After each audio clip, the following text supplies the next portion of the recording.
এতটাই ক্রিস্পি, এতই টেস্টি এই নাস্তাটা ঘরে থাকা কিছু উপকরণ দিয়েই বানিয়ে ফেলতে পারবে 10 মিনিটের মধ্যে। সো হ্যালো এভরিওয়ান, আসসালামু আলাইকুম। আজকে তোমাদেরকে আমি দেখাবো আলু আর ময়দার একটা সুন্দর নাস্তাটা বানানোর জন্য প্রথমেই একটা আলু সিদ্ধ করে নিয়েছি, তারপরে দিয়েছি কর্নফ্লাওয়ার, পেঁয়াজ কুচি, কাঁচা লঙ্কা কুচি, একটু নুন আর লঙ্কার গুঁড়ো দিয়ে ভালোভাবে আলুটা মেখে নিয়েছি। একটা বাটিতে 1 কাপ ময়দা, একটু কালো জিরে, সামান্য লবণ আর পানি দিয়ে ভালোভাবে দুটো ডো তৈরি করে পাতলা পাতলা গোল রুটি বেলে নিয়েছি। তারপরে আলু মাখাটা দিয়ে দিচ্ছি, পুরো রুটিগুলোতে লাগিয়ে পাতলা করে লাগাতে হবে, লাগিয়ে আর একটা তার উপরে রুটি চাপিয়ে দিয়েছি।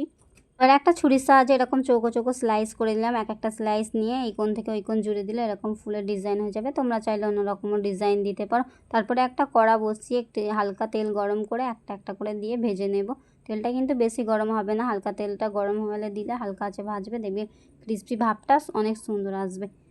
ভিডিওটা যদি তোমাদের ভালো লেগে থাকে তাহলে একটা লাইক আর একটা কমেন্ট করে দিও, সাবস্ক্রাইব করে আমার সাথে থেকে আমি সুন্দর সুন্দর রেসিপি দেখতে হলে আমাকে সাপোর্ট করতে থাকো।